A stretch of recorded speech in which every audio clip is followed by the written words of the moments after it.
지금 현재 시각은 11시 54분. 책을 미리 안 꺼내놨네요.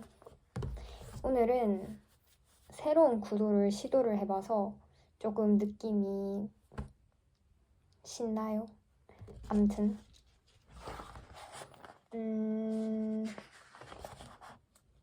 드디어 핸드폰을 놔둘 수 있는 다른 위치를 발견했거든요. 어제 우연히 어제 뭐 하다가 발견했지?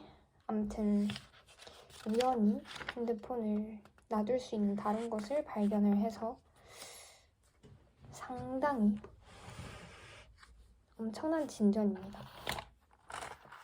적어도 내가 기분에 꿀릴 때 따라 왼쪽에 놔둘 수도 있고 핸드폰을 오른쪽에 놔둘 수도 있고 나에게 선택권이 생겼다는 거.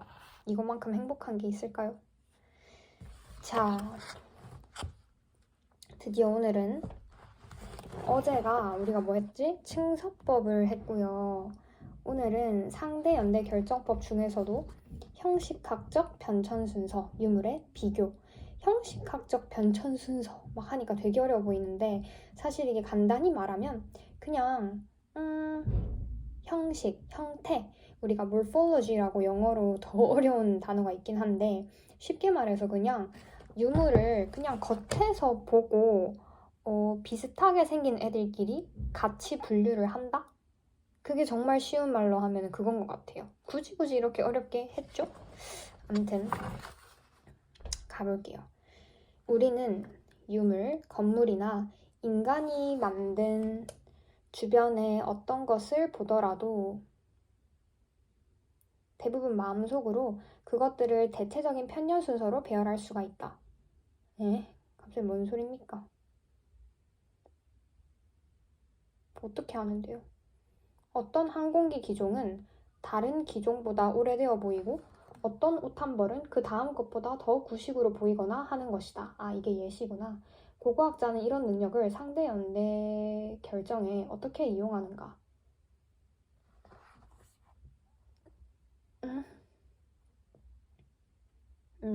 그 말이구나. 오케이. 고고학자는 토기 같은 인공물의 형태를 태토, 외형, 장식 등 특정한 속성들로 규정할 수 있다. 그리고 같은 속성들을 가진 몇 점의 토기는 하나의 토기 형식을 이루며 형식 분류는 유물들을 그런 몇 개의 형식들로 묶어주는 작업이다. 근데 형식 분류로 상대 연대를 결정한다고 하는 관념의 바탕에는 두 가지의 인식이 더 깔려 있다. premise, 전제가 있다는 거거든요. 볼게요. 첫째는 특정 시기와 장소의 산물들은 다른 시기 및 장소의 것들과 구별되는 양식을 가진다는 인식이다. 이것들은 특징적 외형과 장식 등으로서 어떤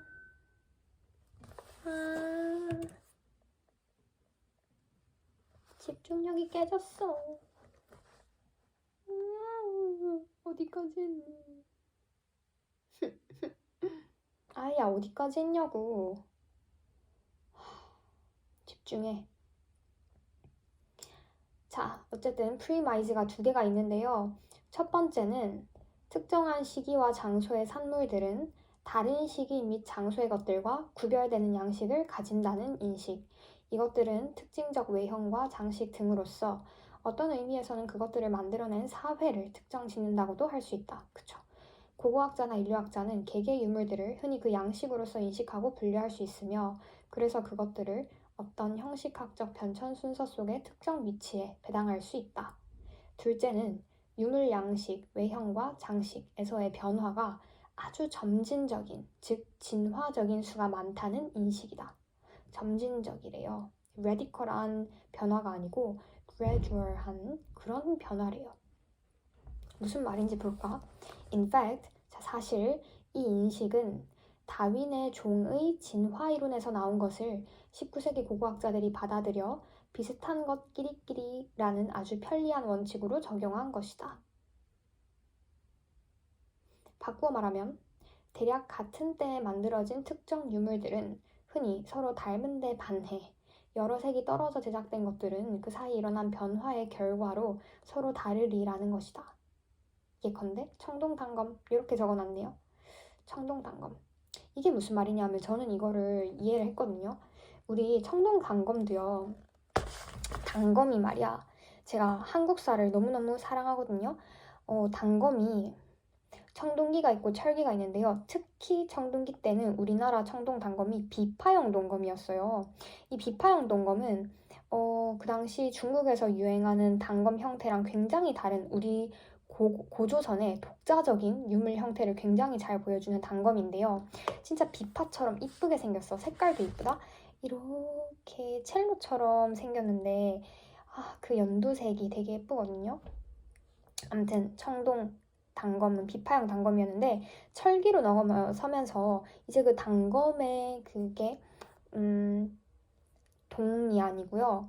철로 바뀌면서 조금 더 진짜 우리가 흔히 아는 칼처럼 생겨졌거든요. 뾰족하게 이렇게 날렵하고 좀 더 비파 아니고 이렇게. 그래서 우리는 이제 칼을 외관적으로 형태만 봐도 얘는 청동기 아닐까? 얘는 철기가 아닐까? 할 수 있다는 거죠. 우리가 이런 거를 지금 오늘 하는 겁니다. 아무튼 어디까지 했니? 따라서 연대를 알지 못하는 일련의 단검들을 마주했을 때 논리적으로 맨 먼저 해야 할 일은 가장 비슷한 것들끼리 서로서로 옆에 놓이도록 순서 배열하는 작업이 된다. 저 이런 거 너무 재밌어 하거든요. 그러면 그 결과가 진짜 편년 순서가 될 가능성이 큰데 왜냐하면 비슷한 것 끼리끼리라는 원리를 가장 잘 반영하기 때문이다. 아래 그림은 자동차와 유럽 선사 시대 도끼들의 의장을 이런 식으로 해서 상대 편년 순서로 배열한 것이다. 다만 그 변화의 율은 율? 그게 뭔데? 변화의 율은 절대연대 측정법으로부터 도출해야 한다. 율, 괄호 열고 자동차는 1세기, 도끼는 수천 년. 변화율. 오케이. 어떤 유물에 상대 연대를 부여할 적에 여러모로 가장 좋은 방법은 잘 수립된 형식학적 변천 체계 속에서 그 위치가 이미 인식되어 있는 유물에 대비하는 길이다. 맞지. 토기의 형식학적 순서는 대개 편년체계 골격을 이루며 거의 모든 지역은 각기 잘 정립된 토기 연속 배열 체계를 갖고 있다. 좋은 예는 미국 남서부로 여기서는 옛사람들의 토기들에 대해 아주 광범위한 계기 순서가 마련되어 있으며 왼쪽의 그림은 그 일부를 보여준다. 오, 되게 잘 정리해놨다. 만약 이런 형식학적 배열 체계를 방사성 탄소연대 측정법이나 여타 절대연대 측정법으로 측정할 수 있는 연속 층서 쇄적층들에 결부시키면 그 형식학적 계기 순서 속의 유물들 자체에 횟수로 계산된 절대연대를 부여할 수 있다. 그치. 여기서 또 지적해 둘 만한 점은 양식에서의 변화가 유물 형식에 따라 다른 비율로 일어나며 그래서 그것들이 나타내는 편형 구분 단위도 각기 달라진다고 하는 점이다. 대체로 말해 generally speaking 토기의 경우 표면 장식이 가장 빨리 변화하므로 형식학적 계기 순서를 세우는데 가장 민감한 속성으로 이용된다. 괄호 흔히 겨우 20에서 30년 폭의 기간들에 걸쳐서 변화를 한대요.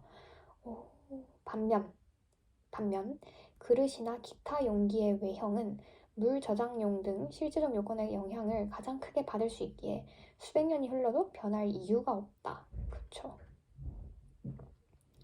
토기는 그 스타일이 많이 빠르게 변하는 데 반해서 그릇이나 물을 담는 저장용 그런 용기 같은 거는 수백 년이 흘러도 사실상 크게 형식학적으로 변할 이유가 없대요. 금속 무기나 도구 같은 다른 유물들의 양식도 꽤 빨리 변할 수 있어서 유용한 편년 지표가 될 수 있다. 주먹도끼 같은 석기는 이와 대조적으로 흔히 형태 변화가 느리기로 유명해서 시간 경과를 민감하게 나타내는 지표가 되는 경우는 드물다. 다만 훨씬 긴 시기들 사이를 전반적으로 구분하는 데 조금 더 유용하다. 오케이. 자자자.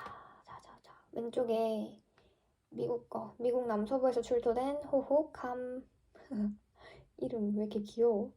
호호캄 바리 양식의 500년에 걸친 계기 순서가 토기의 형식 변천을 잘 보여준다. 볼게요. 문양이 되게 꼬불꼬불 아주 그 당시 미국 사람들 귀여웠네요. 요렇게도 그리고 저렇게도 그리고 요렇게도 하고 저렇게도 하고 보자. 그러면 형태가 요렇게 됐고 문양이 그리고 시기가 1000년 875 AD 600 잠시만 AD 우리가요 그때 AD가 뭐의 약자였지? 아노 도미니 우리 주 오신 후였구나. 그러면 주가 오신 후 1000년에서 잠시만요.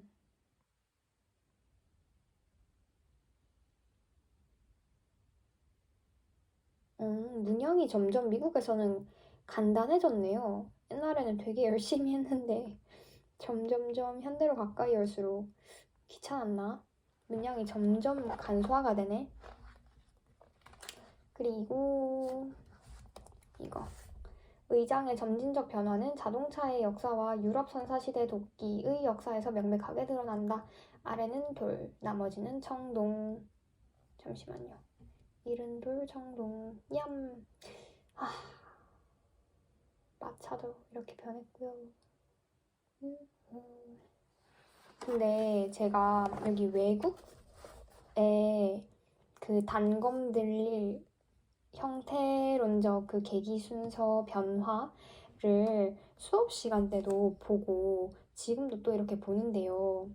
우리나라 그 비파형 동검 진짜 이쁘다. 진짜 이쁜 편이에요. 물론 이것도 안 예쁘다고는 할 수 없어요. 근데 제가 개인적으로 비파형 동검만큼 이쁜 단검을 솔직히 본 적이 없어. 우리 고조선 사람들의 그 아름다운 미학적인 전 정말 그거 볼 때마다 아주 어떻게 그렇게 이쁘게 했을까 싶네요. 같이 보여드릴게요. 이게 지금 외국 사람들 단검의 형태론적 계기 변화거든요. 요것만 돌로 돼 있고 나머지는 청동이래요. 대부분 이게 이제 요렇게만 쓰이는 게 아니고 보통은 이게 도끼같이 생겼잖아요. 여기에 있는 요거를 나무 막대기에 이렇게 얘를 꽂아가지고 쓰거든요. 근데 아무튼 비파형 동검 나중에 꼭 한번 찾아보세요. 너무 예뻐요. 아무튼 간에 가보자. 순서 배열법 일괄 유물끼리의 비교.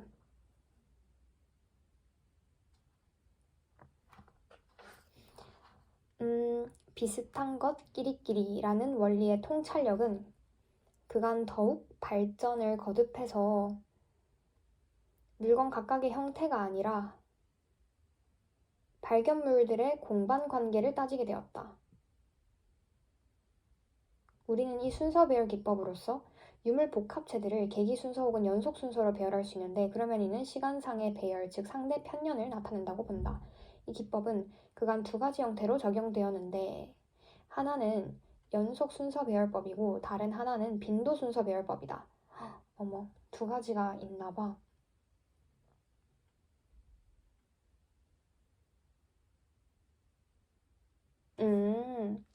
일단은 두 가지가 뭔가 이렇게 나오니까 우리가 그거를 해야 될 것 같아요. 일단은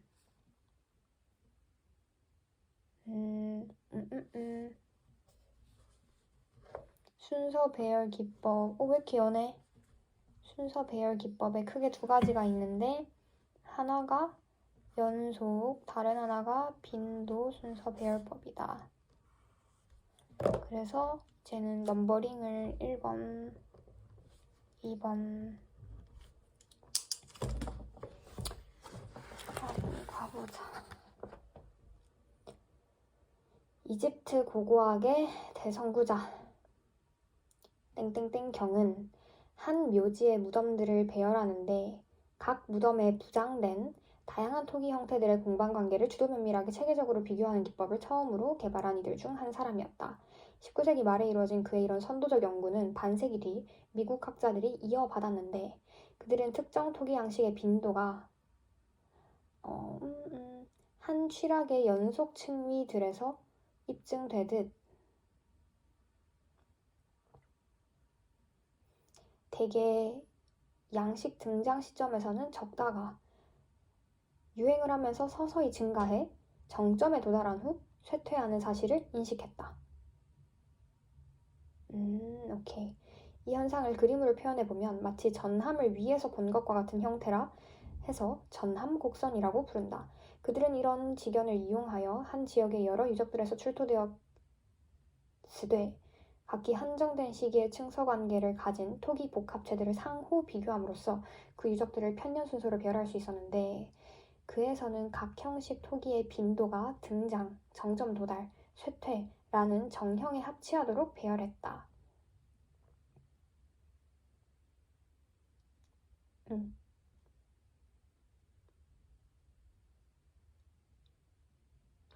오케이. 위쪽 그림은 미국 코네티컷주 중부 묘지들의 1710년부터 1860년까지 세워진 비석들의 세 가지 문양 유행도 변화의 이 기법을 적용한 결과이다. 각 문양의 유행도가 늘어나고 줄어드는 붙임, 성쇠를 나타내는 특징적 전함 모양 곡선들이 교대로 만들어졌다. 해골 모양 문양 최고 유행은 1710에서 39년이었대요. 어쨌든 이 해골 모양 문양은 뉴 잉글랜드의 다른 곳에서와 마찬가지로 케루빈 문양으로 서서히 대체됐고요. 이는 다시 뼈 단지 버드나무 문양으로 대체되었습니다. 순서 배열법은 미국 고고학자 프랑크 홀이 이란대 루란 평원에서 발굴을 하면서 고고학의 맥락에 적용된 바가 있다. 그가 연구한 신석기 시대 토기 일괄들은 층서 발굴에서 나온 것들이었고 그래서 그것들의 빈도 순서 배열로 얻은 계기 순서들을 발굴에서의 진짜 층서들과 비교할 수 있었다. 그랬더니 상호 간에 심각한 모순은 없었으므로 이 방법의 타당성이 다시금 입증되었다. 빈도 순서 배열법에 대해서 방금 얘기를 했어.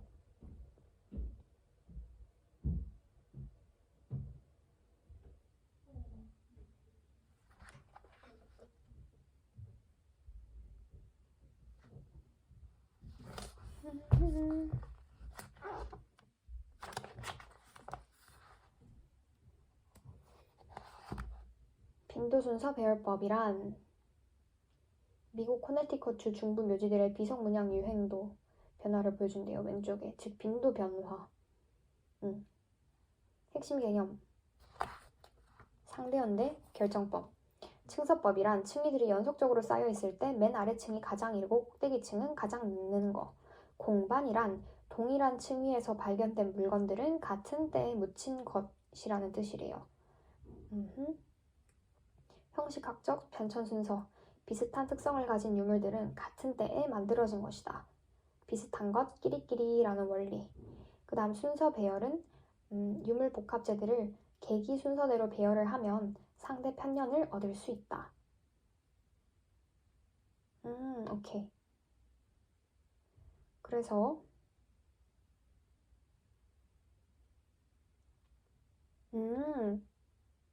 오케이. 오케이. 오케이.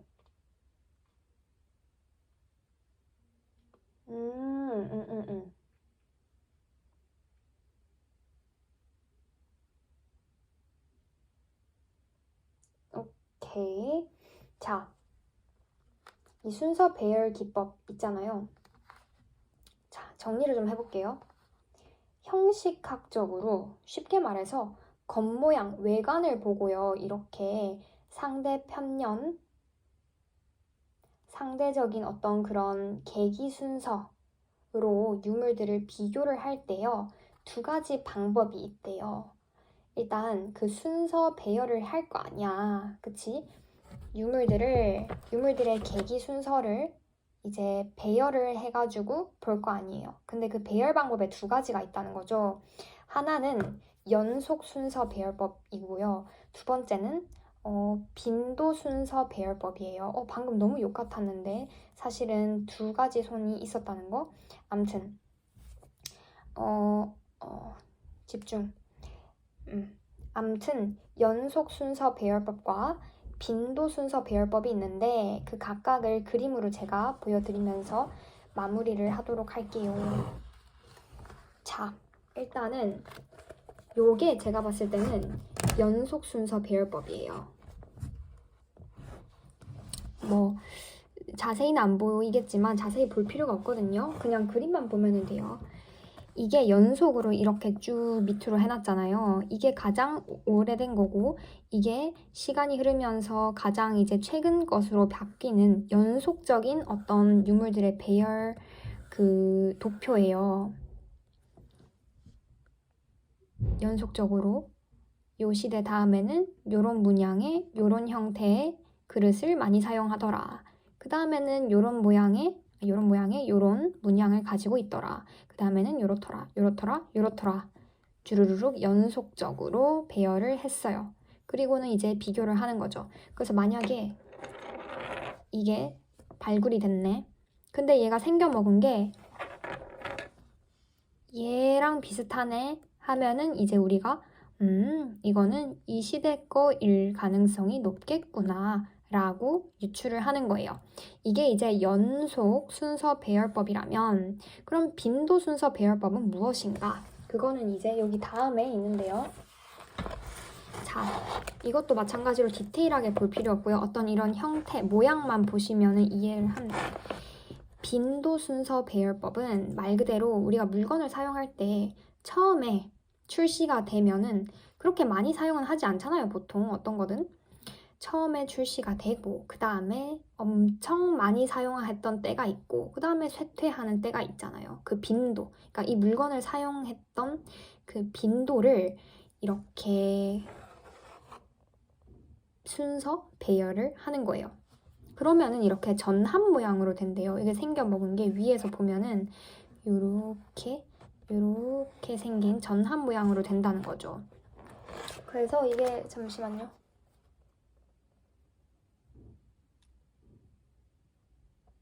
응, 1860. 오케이. 오케이. Yes. 자, 그래서 여기 보면은 세 가지 문양이 있잖아요. 해골 모양이고 그 다음 중간은 무슨 모양이니? 케루빈 모양이고 어쨌든 무슨 모양인지는 중요하지가 않아요. 어쨌든 이 해골 모양에서 점점 사람들이 그 다음 시대 때는 요거를 쓰는 경향이 많았고 그 다음 시대 때는 요거를 쓰는 경향이 많았는데 그 어떤 사용하는 빈도를 배열을 해봤더니 요렇게 나왔다는 거예요. 해석을 해볼게요. 여기 이렇게 숫자가 있거든요. 여기가 그 1700년대고 여기가 1800년대예요. 그러니까 여기가 더 옛날인 거죠. 여기가 더 최근인 거고. 자, 가봅시다. 처음에는 여기는 일단 보세요. 그러니까 이거 해석을 어떻게 해야 되냐면 자, 얘가 먼저 사용했습니다. 갑니다. 1700년대부터 먼저 갈게요. 여기 없죠? 있죠? 얘를 먼저 사용했다는 거예요. 근데 처음에 이 모양이 왔을 때 사람들이 그렇게 많이 사용하진 않았어요. 제가 이 뒤로 해야겠다. 그렇게 많이 사용하진 않았어요. 그래서 유물의 사용 빈도가 이렇게 짧죠? 근데 점차 사용을 했어요. 그리고 그와 동시에 이 모양도 살짝 출시가 됐어요. 근데 여전히 요거를 더 많이 사용을 하죠. 그리고 완전히 성행을 했어. 완전히 해골 모양에 사람들이 빠진 거예요. 해골 좋아 하면서 막 사용을 하는데 이제 슬슬 질렸나 봐요. 요 모양이 생겼네. 근데 이거는 왠지 몰라요. 이건 아무도 모르지. 왜 갑자기 딱 출시했다가 요때는 사용을 안 했네요. 요 시기에는. 그죠? 요 시기에는 사용을 안 하고 다시 나타났어요. 여기가 질릴 때쯤에 얘가 다시 나타난 거야. 그래서 얘는 약간 사용폭이 줄어들었고요. 얘는 다시 사용하게 됐습니다. 그러면서 얘네들을 같이 사용했는데 이제는 이게 더 붐이었나 봐요. 이걸 더 많이 사용했네. 와, 야, 이 모양이 더 좋은 것 같아. 그리고 얘는 점점 사용을 안 하게 됩니다. 얘는 사용을 한창 하고요. 그러면서 여기 보세요. 세 개가 동시에 있던 요 시기에는 아무래도 이제 이것도 좀 질렸나 봐. 그래서 야, 다른 모양 없냐? 해서 버드나무 모양이 약간 출시가 됐나 봐요. 그래서 죄송합니다. 소음이 있을 수 있어요. 그래서 버드나무 모양이 야 요건 어때? 하면서 뽕 나온 거예요. 그래서 여기서 한창 유행을 했지만 다시 이제 유행의 폭이 사그라들죠? 얘는 거의 쇠퇴 상태야. 이제 거의 없어졌어. 그래서 여기 오니까 야 이 모양이 붐이야. 요즘엔 이거 사용한대 하면서 이제 여기서 많이 사용하는 거예요. 얘는 좀 이제 좀 인기가 사그라들고 얘는 이제 안 사용하는 거예요. 야 이제 누가 해골 모양 사용하냐, 이거 유행 지났어 하면서 이건 이제 사람들이 안 사용하고요. 이제 여기서 완전히 붐인 거죠. 그리고 여기는 없어지고 요 시기 보세요. 요 시기에는 이제 해골 모양은 완전히 안 사용해. 이제는 완전히 안 사용하고 여긴 조금 이제 거의 쇠퇴야, 쇠퇴. 거의 이제 사용하는 사람은 이제 없어 거의. 근데 이제 새로운 제일 뉴한 거 완전히 붐이죠. 그리고 한창 붐일 때 이제 얘도 사용을 안 하게 됐다라는 거. 그래서 1700년대에서 1800년대 빈도 순서 배열법에 따른 이런 전함 모양이 나타났다는 거. 요게 빈도 순서 배열법이고요. 그 다음에 요게 연속 순서 배열법이었습니다. 그리고 이거는 추가적으로 말씀을 하면 제가 아까 그렇게 이쁘다고 했던 비파형 동검, 우리나라 고조선 청동기 시대 비파형 동검은요, 이렇게 전함 모양처럼 이쁘게 생겼습니다. 유선형에. 아무튼 오늘은 여기까지 하면 될 것 같아요. 그래서 오늘은 여기까지 하면 될 것 같아요. 잠시만요. 형식학적 변천 순서. 그래서 내일은 여기를 들어가면 될 것 같네요. 일단 카메라 끌게요. 오늘도 수고했습니다. 안녕.